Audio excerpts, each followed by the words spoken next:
All right. Let's get this out of the way first. The thoughts, views, and opinions expressed on Tailboard Talks Firefighter podcast are solely those of the speakers, guests, and host, and do not in any way represent the thoughts or views or opinions of any other employer, partnership, or sponsor. The material and information in this podcast is for general information purposes only and should be used at the listener's discretion. Hey everybody, Chris here. Let's get going on this one. I've got some cool stuff for you today. Playing a dangerous game that I played at work yesterday called Am I Sick or Do I Have Allergies? I'm sure you can hear it in my voice. Before that, though, added a couple awesome affiliates to the portfolio. I don't know, the relationships? Yeah. Rescue One CBD and Athletic Brewing are now affiliates of the show, or I'm an affiliate of them is more accurate. But if you like those products, go through the affiliate links on the show notes, or on my social media links and order through there. Because I'm an affiliate, it does kick back a little bit to me, but you guys will also get a discount on those products. Rescue One CBD uses code TAILBOARD for 15% off. Athletic Brewing, I'm just getting set up with. Like yesterday, I applied and got approved for it.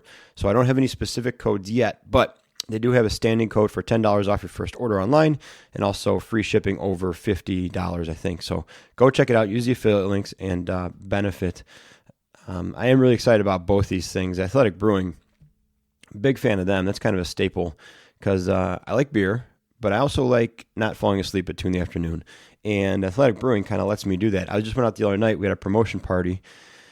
And I drank a lot of beer. And by the end of the night, I drank too much beer. And I still knew what was going on, but I felt rough. And the next day, I felt rough. What I like about Athletic Brewing is it tastes like beer.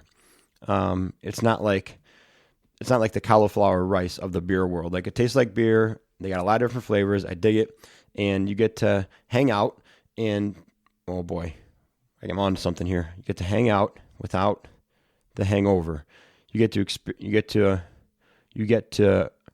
enjoy the hang without suffering through the hangover. Athletic Brewing, hire me. Anyways, Rescue One CBD, he was a guest on the podcast, John.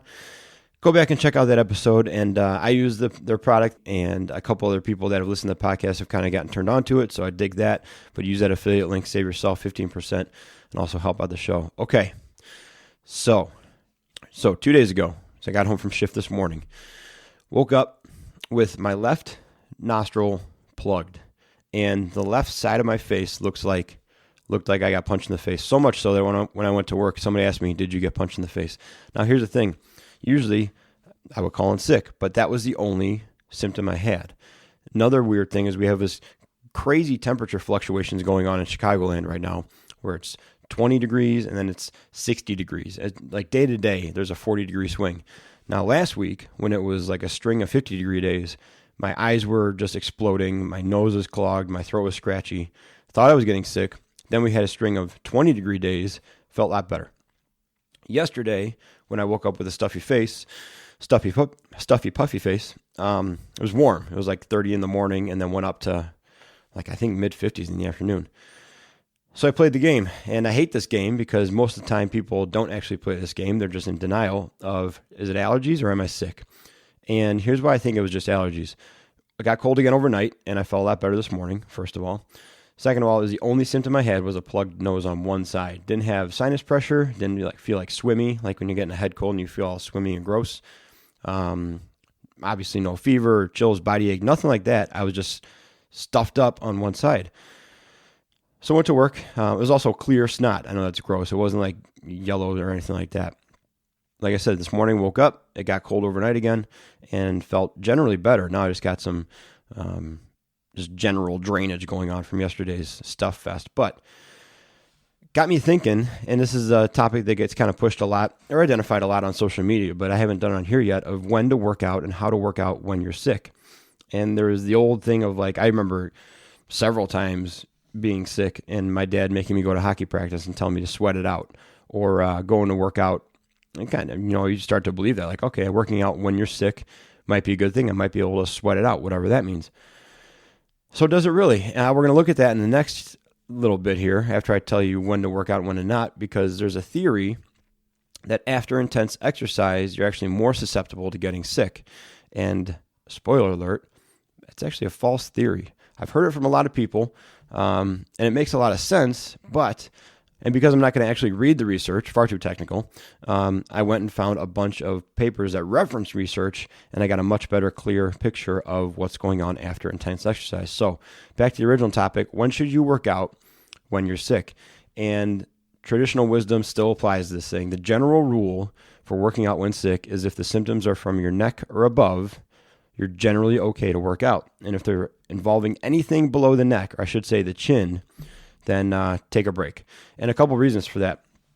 First of all, if the symptoms are below the neck, you're likely going to be debilitated anyways. At least the male population that listens to this absolutely will be. But you're just too tired, right? And the risk there isn't necessarily that you're going to directly make the sickness worse. But if you're in an already depleted and fatigued state, you're probably not eating well, you're probably dehydrated a little bit from whatever symptoms you got going on. If you expend more energy at that point, you're just pushing yourself farther into that depleted state, which then gives the ability for that sickness to kind of continue its progress and take over unabated or even encouraged. So although you're not directly making it worse, you're going to make it worse by depleting yourself more. Now, if the symptoms are from the neck up, generally you're okay for the energy reason, like I said before, but also generally you're not going to make stuff really bad in your lungs by breathing real heavy and shuffling stuff around in there. Now, there's also exceptions, right? A real bad headache will shut me down. A sinus infection, good luck, dude. Like, I'm not working out with a sinus infection. The symptoms are all above my chin and my neck, but if I can't bend over without feeling like my forehead's going to explode, I'm not working out. So there's some exceptions, right? But yesterday, felt great. Had as much energy as I typically do. Went and rode the bike at work and felt even better afterwards. In fact, I came out from riding the bike and the guy said I no longer looked like I got punched in the face as much, which is a major compliment. And then, like I said, today I feel better. So let's pretend it was some sort of sickness, like a 12-hour sickness. Should I be worried? Like, part 2 of this is, are you more prone and susceptible to illness post-workout?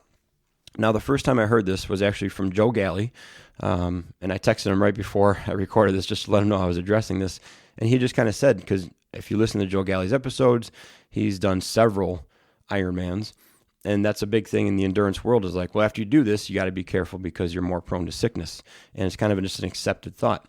And that's kind of where this came from. They did a couple studies after marathons back in the day, and they tested, I shouldn't say tested, they sent out a survey to the participants in the elite and the competitive groups and said, who's sick? And a bunch of people said, I'm sick. Like a quarter of them said, hey, I'm sick now. I got whatever. They called it upper respiratory tract infection symptoms. So they took that and said, okay, obviously these guys ran a hard race. It was extreme and intense for them, and now a quarter of them are sick. I bet that means that your immune system is suppressed after intense exercise. But what that was a self-reported questionnaire. So what they said was, do you have a sore throat? Do you have a runny nose? Do you have symptoms of that upper respiratory tract infection? A little bit later, they did the same thing again, but they actually swabbed people and tried to confirm their illness. So let's say that same 25% said they were sick. A very small number out of that 25% was actually sick when they went to go test it and verify it. The other ones had symptoms of sickness, but there are also symptoms of allergies, upper respiratory tract inflammation and irritation, and not actually confirmed sickness. So the original one that was based off unvalidated and kind of self-reporting was disputed by this other one where they went and actually tested people. And then they kind of looked at the other factors surrounding the event, right? And they said, well, we know that stress can actually drastically impact your immune system. We know that leading up to a race, you're training hard, you're likely depleted, both nutritionally, probably dehydrated a little bit, and then you're going to try to go and perform this thing. And not to mention, for the 2 or 3 days leading up to the event, you're surrounded by probably more people than you have been in a long time. Up to and including the minute the race goes off, then you're like jammed in. It's like the cattle gates, right? So you're packed in with people. Who knows in that group who's sick and pushing through, because at that point, you've trained all this time, you've invested money. If you have a little bit of a sniffles, you're not pulling out last minute. So they looked back and said, maybe it's not the actual act of exercising that's making everybody sick. Maybe it's these other compounding factors around it that are really doing the damage, right? So originally, when they did that first kind of group, they coined this theory, the open window theory, meaning that they believed after intense exercise, there was an open window of availability or opportunity for pathogens to take advantage. And they thought that because when they measured lymphocyte levels in your blood, there was a period, a couple hours after intense exercise, where they were significantly lower than like the baseline, right? And so they started saying, okay, obviously intense exercise suppresses these lymphocytes. That's not why we're not finding as many in the bloodstream. Flash forward now, thank you science, they didn't even deeper dive on it. What they found out was pretty awesome. They found out that the levels of the lymphocytes are decreased in the blood because during and after exercise, they're being sent to the places where infections are most likely to occur. So typically you have a bunch of lymphocytes and infection fighters circling through you. They kind of have a routine. They stop over here, they check out here, they circulate. It's all good. When you're doing exercise, it speeds up your blood flow, speeds them up, and also signals them, and they go to your intestines, your nasal passages, your throat, your sinuses, places where pathogens are likely to enter and then cause a problem. So what they called that was, I got to look up it real quick. They were mobilized and they were surveilling. That decreased level of lymphocytes in the blood was from increased level of lymphocyte surveillance rather than suppression. So that means that it's actually the opposite of what you originally thought. You thought everything was suppressed. It's actually fortifying the most vulnerable parts of the fort. Now, what does that all mean? And this is shaping up to be a pretty quick episode, which is awesome, because I'm sure you guys are tired just the solo ones. I know we had Katie last week, but don't worry, we're getting back to some interviews. Anywho, this means that if you engage in regular, moderate to vigorous exercise, every time you do that, you mobilize these lymphocytes and these infection fighters to go to the important areas. So if you do that regularly when you're not sick, maybe they catch something on the very, very initial stages of it that would have had to grow to a level to trigger the alarm that then they respond to that area. But now since you're mobilizing them and increasing surveillance, they catch it before it becomes an issue. Could that also mean, and this is an honest question, could that also mean that if you feel a cold coming on, that you can do some moderate cardio? We're talking just below zone 2, maybe right at zone 2 for a short duration there if you're not compromised, like if you're not totally jammed up. Could that send the good things to the bad areas and then maybe head this thing off at the pass? I don't know, but you can kind of see how that might make sense, right? So just something kind of interesting to think about, right? If nothing else, it's a case for a regular routine of moderate to vigorous cardio or exercise in general. Now, we can talk about zone 2. I'm going to do that later because it's an even quicker thing. We just put out a bunch of training for the department that Kurt and I work for, and we emphasize how important zone 2 is. We gave them the parameter of 70 to 80% of your max heart rate. We still use the generally accurate math of 220 minus your age. That gives you a number, and then you take a percentage of that to find that heart rate zone. There's increasing body of knowledge saying that zone 2 training for about 45 minutes, 2 to 3 times a week is one of the most effective and beneficial things you can do overall. But then if we look at the fire ground, zone 2 is where a majority of the work gets done. Like, of course, your heart rate's going to be higher when you're pushing down a hallway and to the fire room, or when you're doing a vent or search or anything like that, high heart rate, right? But if you're third or fourth in line, humping hose down a hallway, or if you're carrying ladders, throwing them, like breaking windows, doing horizontal vent, that's all going to be pretty close to zone 2. So aside from the immune response benefits of zone 2, has a fantastic carryover to our occupation. A little bit off topic, but as we're going through this thing, just some guidelines. So today, I feel pretty good. Energy levels are fine. I have like a 2 out of 10 stuffiness on one side still, but I got nose spray, and I have an Airdyne, and I have a step mill downstairs. So I'm not going to worry about lifting weights today. I'm going to do that tomorrow. It's going to rain all day. Tomorrow's going to be an ice storm because today is near 40, so tomorrow must be 25 and icy. Going to do the Airdyne for about 20 minutes in that zone 2. Then I'm going to jump over to the step mill for about 20 minutes in that zone 2. And then tomorrow I'm going to be stretching out, lifting some weights and doing that kind of stuff. But that's my plan. I want to continue to mobilize and increase surveillance of these lymphocytes and head off anything that I might have brewing, and continue to, what's that tagline? Become more capable and durable both on shift and away from it. All right. If you guys like it, there's also a link. So in all the show notes here, like I said, I'm bringing interviews back. Don't worry. If you're tired of listening to me, I get it. I'm tired of listening to me too. Got some interviews coming back, and they're going to be awesome. I'm going to do my best to get it scheduled to release one of them next week, but I can't make any promises. It seems like the weeks are going faster and faster, so I'm going to do my best. I got 3 or 4 people interested and lined up. Just got to schedule it and actually do it, and then we'll have those out for you soon. If nothing else, next week will be much more energetic than the last one with Katie and I talking about our parenting. I don't know about you. I listened to that one after the fact just a couple days ago, and I thought, these guys need some coffee or a very long nap. It was late. We did the best we could. It was like 8 o'clock at night when we were recording that thing.